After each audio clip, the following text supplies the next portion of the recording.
Bien, pues vamos con la tercera y última sesión de San Agustín de Hipona.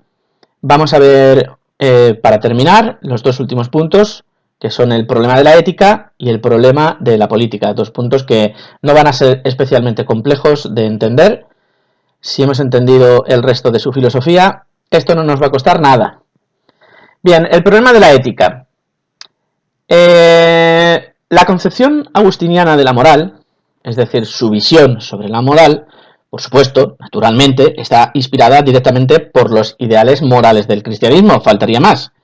Pero también va a aceptar, como ya estamos viendo a lo largo de todo este tema, va a aceptar elementos procedentes del platonismo, por supuesto, y también del estoicismo, como ya vimos, ¿vale?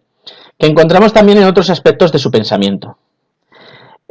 Así que va a compartir con ellos esa conquista de la felicidad como el objetivo o fin último de la conducta humana. Cuidado, porque esto lo he visto en otros exámenes.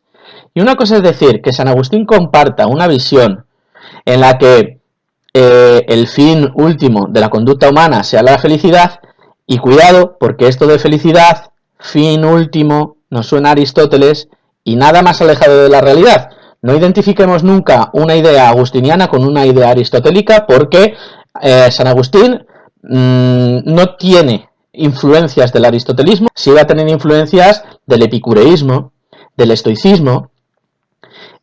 Son corrientes filosóficas, ya las vimos el año pasado, que tienen una, digamos que se centran en una racionalidad práctica, ¿de acuerdo? En la ética, principalmente en la ética, ¿vale? Política, también tratan algunos temas de lógica, pero nos dan unos preceptos para alcanzar la ataraxia, la epogé, esa imperturbabilidad del alma, ese desprendimiento de todas las preocupaciones que pudiéramos tener, una paz interior, en definitiva, ¿de acuerdo? Bien, pues San Agustín cree que el fin de nuestra vida, en esta vida, también va a ser alcanzar esa felicidad. Lo que pasa que nosotros vamos a alcanzar esa felicidad, ¿cómo? Pues muy difícilmente en esta vida, lo vamos a ver ahora.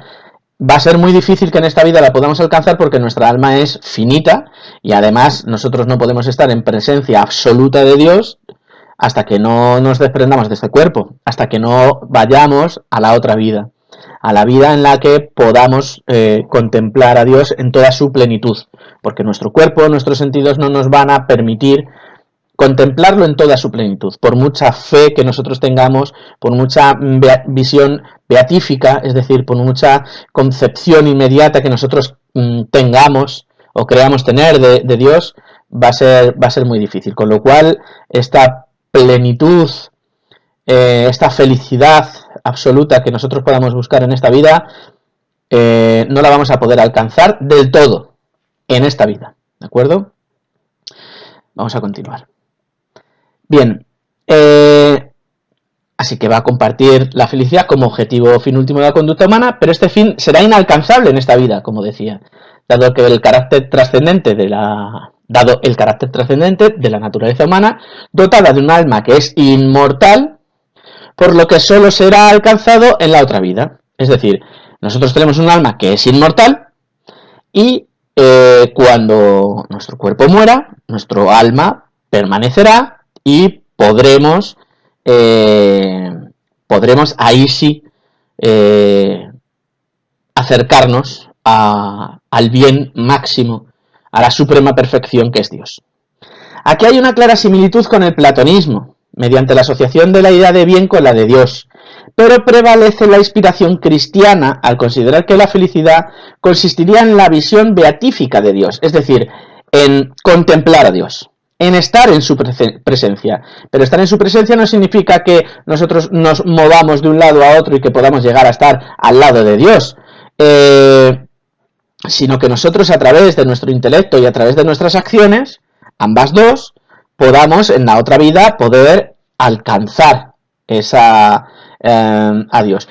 Recordad que en Platón, cuando nosotros llevábamos una vida regida por la razón y en la que íbamos escalando, hacíamos una ascensión dialéctica y racional hacia la idea del bien, de la perfección, a través del mito del carro alado que nosotros vimos, podíamos después poder mantenernos y no volver a caer de nuevo otra vez en el cuerpo, todo esto, ¿no? Bueno, pues San Agustín, influenciado por el platonismo, va a creer que nosotros en la otra vida vamos a poder tenerlo mucho más fácil para poder llegar a estar en presencia de Dios si nosotros aquí hemos buscado a Dios, intelectualmente y a través también de nuestras acciones. ¿De acuerdo? Bien. Al considerar que la felicidad consistiría en la visión beatífica, la visión beatífica no consiste más que en la visión, estar en presencia de Dios, ¿vale? Como decía, de la que gozarían los bienaventurados en el cielo tras la práctica de la virtud. Sin embargo, el ser humano debe superar dos problemas complejos que pueden privarle de los beneficios de la felicidad. Por un lado, la existencia del mal moral y del pecado original, como ya vimos, y por otro lado, la necesidad de recibir la gracia de Dios para ser finalmente salvado y obtener la felicidad eterna. Porque por un lado, nosotros podemos comportarnos mal, porque tenemos un libre albedrío y podremos elegir obrar mal, y además es que tenemos tendencia a hacerlo por ese lastre que nos acompaña por el pecado original, y luego además también es que Dios pues puede otorgarnos o no la gracia que nos pueda salvar y obtener esa felicidad eterna junto a Él. Y eso solo depende de Él, ¿vale? De que Él nos la quiera otorgar o no. En cuanto al problema del mal, que tenía una importancia notable en la justificación sobre la creación del mundo, vuelve a aparecer a la hora de tratar el ámbito de la acción humana. Aquí de nuevo volvemos a tratar el problema del mal, porque según San Agustín, solo puede hablarse de mal moral, es decir, del pecado, ¿vale? El llamado mal físico solo expresa una perspectiva parcial e inadecuada del cosmos, porque todo en el mundo ha sido dispuesto de modo que muestre su armonía y por contraste se hagan patentes la perfección y la bondad creada por Dios, ¿vale? El mal físico es una visión inadecuada del cosmos. Quiere decir que es una deformación de nuestro entendimiento de la realidad, porque todo está hecho de una manera armoniosa, ¿vale? En todo se muestra la perfección y la bondad de la creación física, de nuestro mundo físico en Dios. Es decir, que el mal físico no existe como tal. No existe mal en nada que no sea la acción humana. Porque en la acción humana sí que interviene nuestra libertad y nuestra responsabilidad, ¿vale? Pero sobre todo nuestra libertad y el obrar mal, San Agustín y el cristianismo en general lo van a denominar como pecado, ¿de acuerdo? Bien. El pecado, en cambio, es producido por la voluntad, que en lugar de orientarse hacia aquello que le corresponde por su naturaleza, se encamina hacia aquellas cosas de categoría menor. Dicen, nada es malo en sí mismo, pero renunciar a lo superior por lo inferior, es decir, renunciar a Dios por las cosas mundanas, es una mala elección. Y justamente en esto consiste el pecado, en una elección inadecuada, en una traición de la voluntad, ¿vale? Si nosotros nos alejamos de Dios, nos alejamos de la perfección, nos alejamos del bien. Eso es obrar mal. Hay una ausencia de bien y en eso consiste el pecado. Sin embargo, pese a considerar el mal como una deserción de la voluntad humana, cabe la pregunta siguiente. Si Dios no es la causa del mal, porque ya lo habíamos visto, pero es omnipotente, ¿por qué lo permite? ¿Por qué permite que exista el mal? Porque podría no permitirlo, ¿vale? Aunque no sea su causa, pero él podría intervenir y no permitir el mal. San Agustín responde a esta cuestión afirmando que aunque la libertad humana sea la causa del mal, es decir, que nosotros somos la causa del mal, nosotros somos quienes generamos ese mal por nuestras malas decisiones, nuestras malas acciones, es más valiosa la libertad con la posibilidad del mal que el hecho de que Dios condujera a los seres humanos al bien de modo determinista. Bien, dice, es más valiosa la libertad, aunque conduzca al mal, porque si Dios nos condujera de una manera determinista, nuestras vidas carecerían de absoluto sentido. Es decir, si nosotros fuéramos, pues como en el... Voy a hacer una comparación un poco estúpida, pero si nosotros jugamos al juego este, me parece que se llama de los Sims, ¿no? En el que nosotros organizamos la vida de los personajes y decidimos cuáles son sus acciones y demás. Si nosotros estamos decidiendo por ellos, ellos no tienen ninguna responsabilidad, pero es que tampoco hay ningún interés en esa vida. No hay ningún interés, somos nosotros quienes estamos manejando todos los hilos. Pero no es así la consideración agustiniana de la realidad. Dios no maneja esos hilos. Dios simplemente creó el mundo. Puso esas semillas racionales en la existencia y la existencia misma brota, la vida brota y crece y se desarrolla, y nosotros, los seres humanos, somos quienes vamos decidiendo por nosotros mismos cómo vamos a actuar, y él ya sabe cómo vamos a actuar. Es decir, él no solo es omnipotente, sino que es omniconsciente. Él lo sabe todo, él lo ha previsto todo ya. Ha previsto lo que fue, lo que es, lo que será. Pero no interviene. No interviene en nuestras acciones. Eso es fundamental, ¿eh? No se le puede dar una responsabilidad del mal a Dios, porque, como ya vimos, somos nosotros quienes elegimos y quienes pecamos, ¿vale? Repito, dice que es más valiosa la libertad con la posibilidad del mal. A pesar de que podamos obrar mal, es más valiosa esa libertad que nosotros tenemos que el hecho de que Dios condujera a los seres humanos al bien de un modo determinista. El complejo tema del mal se complica aún más cuando se mezcla con el del pecado original, el de Adán y Eva. Según la doctrina cristiana, con Adán y Eva pecó toda la humanidad, porque ellos fueron los primeros, Dios creó al ser humano y su primera creación fueron Adán y Eva. Fueron los primeros que pecaron y ese pecado original lo arrastramos toda la humanidad. Se trata del pecado original que reduce las posibilidades de la voluntad humana de elegir bien haciendo uso de su libertad. Los seres humanos, pese a ser libres, están inclinados a elegir el mal, y por eso se hizo necesaria la redención, es decir, la vida, muerte y resurrección de Cristo, que hace posible la salvación del creyente. Estamos repitiendo lo mismo que ya habíamos visto en las sesiones anteriores con el problema del mal. Es decir, aquí hay que contar básicamente... Hay que desarrollar este problema. Y es importante hacer alusión a esto último que acabamos de leer. Es decir, Cristo vino aquí, ahora me voy a poner en modo sacerdote. Cristo vino a salvarnos. Cristo vino a sufrir por nosotros y a salvarnos de ese pecado original, ¿de acuerdo? A salvar a la humanidad a través de su sufrimiento. Es Él quien nos enseñó el camino para poder alcanzar a Dios, y además Él nos da ejemplo de lo que es el amor al prójimo absolutamente desinteresado, y además muere por nosotros, muere para hacernos ver la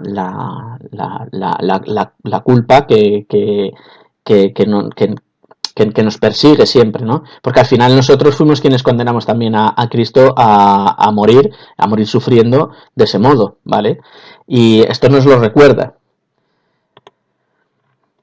Sin embargo, para poder salvarse definitivamente, cada individuo debe contar además con la gracia de Dios. Solo puede salvarse su inclinación al mal con ayuda de la gracia que Dios concede gratuitamente a quien quiere, no a todo el mundo. Por ello, en estricta justicia, todos los humanos merecerían la condena eterna. Pero Dios despliega en la historia su bondad y misericordia. Solo en estos escogidos se hace efectiva la libertad como posibilidad real de hacer el bien. Es decir, si volvemos de nuevo a ver dónde lo teníamos, los dos tipos de de concepciones sobre la libertad, esta máxima libertad o libertas, que es el anhelo al supremo bien y de satisfacer así la búsqueda humana de la felicidad, es decir, alcanzar a Dios, hacer pleno uso de la libertad máxima, que es eso, alcanzarlo precisamente. Eso solo lo pueden hacer unos pocos, no todo el mundo, ¿vale? Dios, ¿por dónde me he quedado? Sí, en el comienzo de este último párrafo. Para poder salvarse definitivamente, cada individuo debe contar además con la gracia de Dios, ¿vale? Si Dios nos otorga esa beatitud, esa posibilidad, si nosotros somos los elegidos, podremos salvarnos, ¿de acuerdo? Si no, no, porque es Dios quien lo decide al final. Y de hecho al final es que lo decide en el juicio final, cuando el fin de los tiempos se dé. No me había quedado en el principio del último párrafo, sino que ya habíamos avanzado más. Decía que despliega en la historia su bondad y misericordia. Solo en estos escogidos se hace efectiva la libertad como posibilidad real de hacer el bien. En esta cuestión, como en tantas otras propias de la filosofía religiosa, nos enfrentamos a un problema inabarcable para nuestra razón: el voluntarismo de Dios. Es la voluntad inescrutable de Dios la que ha decidido quiénes serán los escogidos. Y esto, pues, nos puede parecer algo injusto. Porque unos sí y otros no. Porque unos sí van a ser agraciados y otros no. Pues es que nosotros no podemos conocer cuál es la voluntad divina, ni cuál es... no podemos cuestionarlo. No podemos cuestionarlo, porque si Dios así lo quiere, pues es lo que hay, chicos.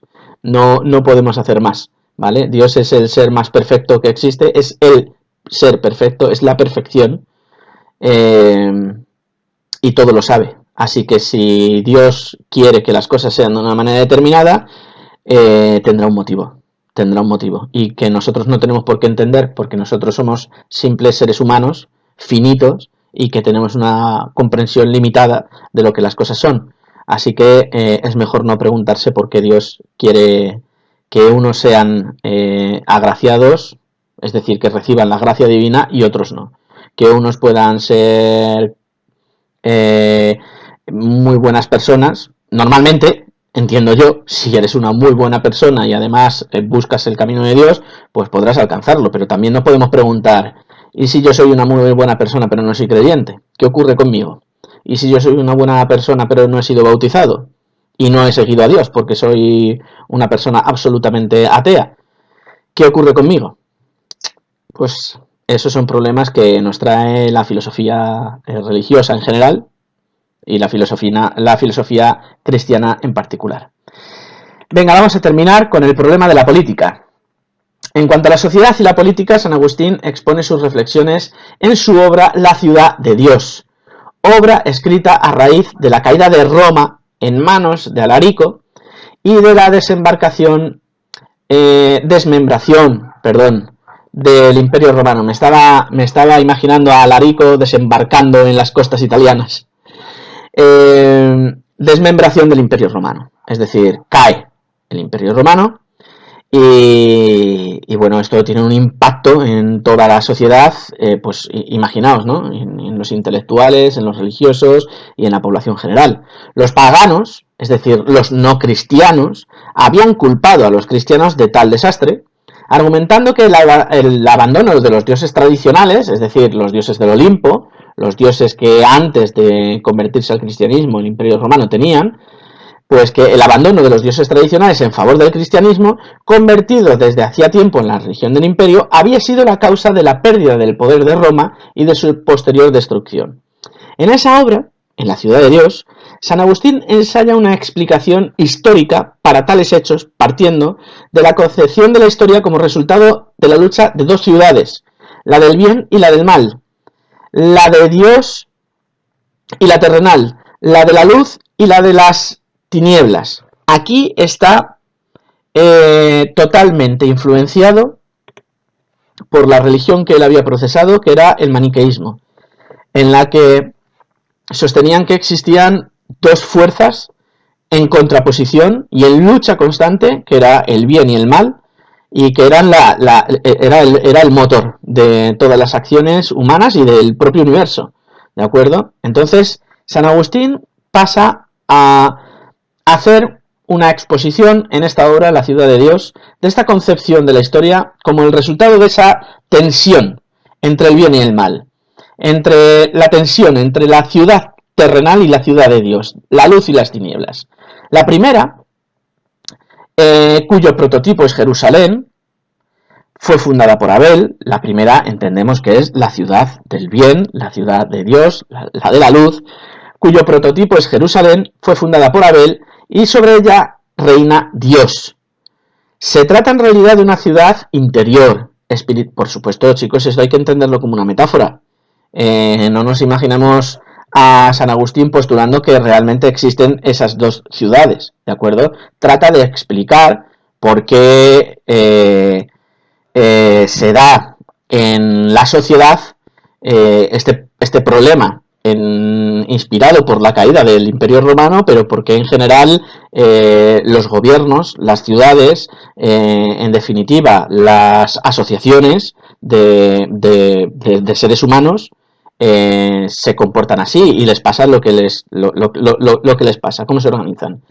Se trata en realidad de una ciudad interior, esta primera, cuyo prototipo es Jerusalén, espiritual, aunque encuentra su proyección exterior en la Iglesia, es decir, su proyección exterior, su representación en la vida exterior, no la espiritual, no la exterior, la representa la Iglesia. Ellos son los representantes de esa vida espiritual, de esa vida que nos conecta con Dios, ¿de acuerdo? Constituida por todos aquellos que aman, ante todo, a Dios y al prójimo. Sus miembros peregrinan por este mundo a la espera de su reencuentro con la divinidad en el más allá. Buscan la gloria de Dios y están unidos no por la autoridad, sino por la caridad, garante del perfecto orden y armonía que en ella reinan. Por la caridad y no por la autoridad. En la ciudad terrenal, la autoridad sí que va a tener que tener un papel predominante, porque la caridad en la ciudad terrenal, en la ciudad del mal, en la ciudad de las tinieblas, no va a tener cabida, ¿de acuerdo? Vamos con la ciudad terrenal. En cambio, la ciudad terrenal, cuyos prototipos son Babilonia, o la Roma pagana, en la que se da una corrupción y una tiranía muy evidente, fue fundada por Caín, y sobre ellas reinan el demonio, las tinieblas y el mal.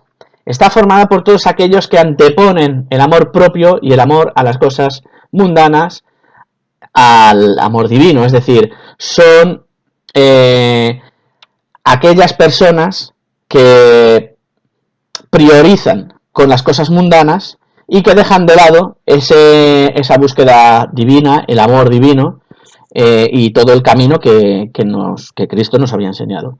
Su unidad es forzada, porque procede del sometimiento a la autoridad del Estado, que para garantizar el orden necesita ejercer la violencia. Y esto es muy diferente a cómo funciona la ciudad de Dios, porque la ciudad de Dios, en la ciudad de Dios no hace falta ninguna autoridad. La ciudad de Dios es presidida por Dios, pero lo que mueve las relaciones humanas es la caridad, la fraternidad, la solidaridad entre toda la comunidad, ¿de acuerdo? Bien, desde esta perspectiva, Agustín concibe la historia como un drama sagrado, en el que se despliega una continua lucha entre ambas ciudades, es decir, entre el amor a Dios, la fe, la esperanza, la caridad y la justicia por una parte, y el amor al mundo, a las pasiones, el egoísmo, la ambición y el poder del más fuerte por otra. Es decir, que se trata de una lucha colectiva y al mismo tiempo individual, pues se libra en el corazón de cada ser humano, cuya alma, ayudada por la gracia de Dios, debe combatir las fuerzas del mal para merecer un puesto en la ciudad celestial. Es decir, que dentro de nosotros mismos, tenemos estas dos ciudades. Y tenemos que elegir de qué manera queremos vivir. Si queremos vivir como aquellos integrantes de la ciudad de Dios, o queremos vivir como aquellos integrantes de la ciudad de las tinieblas. Si nosotros queremos vivir de tal modo que solo seamos capaces de convivir con los demás a través del sometimiento, o seamos capaces de vivir relacionándonos con los demás a través de la caridad y de la ayuda al prójimo. Es una tensión que tenemos en nuestro interior y nosotros tenemos que elegir.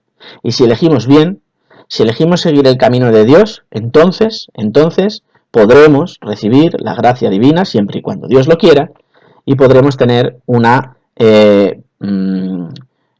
vida eterna en esta ciudad celestial después de fallecer, después de nuestra muerte. Por lo demás, San Agustín sostiene que la lucha entre ambas ciudades, que caminan mezcladas a lo largo de la historia, tendrá un desenlace feliz en la consumación de los tiempos en el día del juicio final, porque Dios vencerá al mal, por supuesto.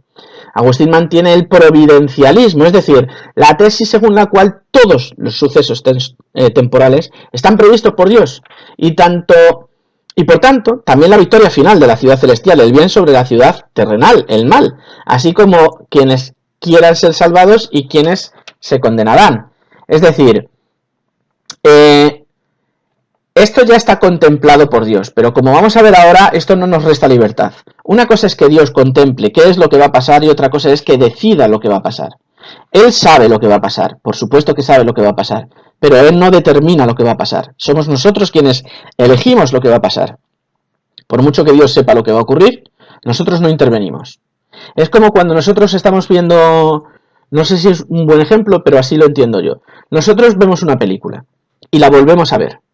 Nosotros cuando estamos viendo de nuevo la película sabemos qué es lo que va a ocurrir, pero nosotros no intervenimos en las acciones de los personajes.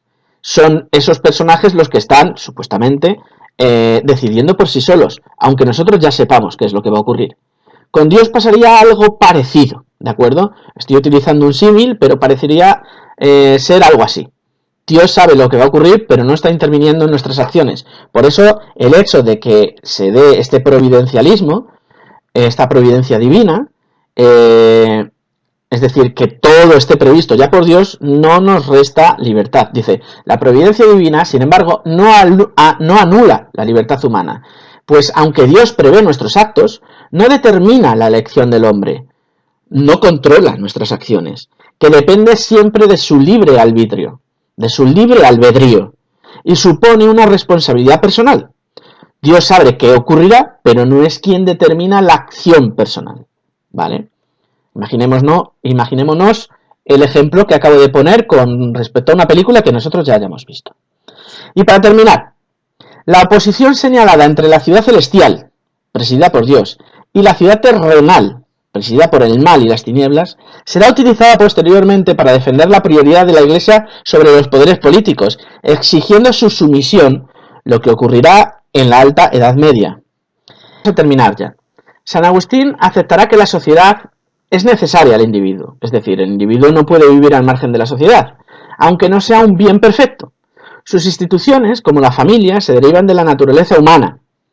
He tachado esto de siguiendo la teoría de la sociabilidad natural de Aristóteles porque podemos entenderlo tal y como lo entendía Aristóteles, pero en San Agustín es mejor que no mezclemos a Aristóteles con San Agustín, ¿de acuerdo? Así que no lo mencionamos. Lo que sí que debemos mencionar es lo que decía, que es necesario que vivamos en una sociedad, aunque no sea un bien perfecto. La institución, como la familia, se derivan de la naturaleza humana. Esto no solo Aristóteles, muchos pensadores griegos ya analizaron cómo derivaban las sociedades, que al principio o en un principio los núcleos más sencillos pues son la familia, después la aldea y después las sociedades cada vez más complejas. Y para terminar, esto que os estaba comentando, chicos, que el poder de los gobernantes procede directamente de Dios, y esa es una justificación que han utilizado durante siglos para poder defender la monarquía. Es decir, ¿por qué esta familia tiene que ser la que gobierne y no otra? Pues porque ese poder procede directamente de Dios. ¿Cómo? Pues normalmente lo han explicado a través de los linajes, ¿vale? Ya en la antigua Grecia, o en la antigua Roma, o incluso en Egipto, todos los faraones, los emperadores o demás han considerado o han sostenido y justificado que su poder provenía de la divinidad X de la que ellos procedieran, porque ellos eran hijos de o descendientes de el dios tal o el dios cual, ¿vale? Y eso es lo que les ha dado la justificación siempre de su poder. Y San Agustín así lo cree también, ¿de acuerdo?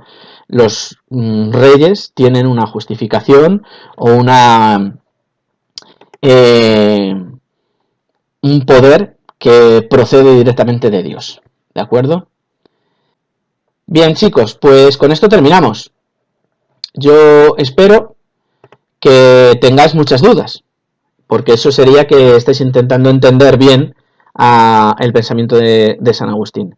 Y todas esas dudas, pues como siempre os digo, trasladármelas a través del grupo que tenemos en clase.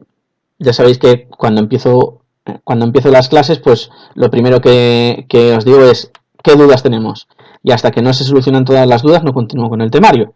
Así que cuando empecéis a ver estos vídeos, y cuando terminéis, si habéis llegado hasta aquí, pues espero que me trasladéis todas las dudas en clase, en la plataforma educativa, a través del grupo, o que os acerquéis directamente a mi departamento y que charlemos sobre cualquier problema que os haya planteado este pensador o los que llevamos, ¿de acuerdo? Bueno, pues nada más. Ya veremos si hago algún otro vídeo con algún otro pensador y eso lo irá determinando el tiempo del que dispongamos para poder cumplir los plazos del temario, ¿de acuerdo? Venga chicos, un saludo, nos vemos en clase.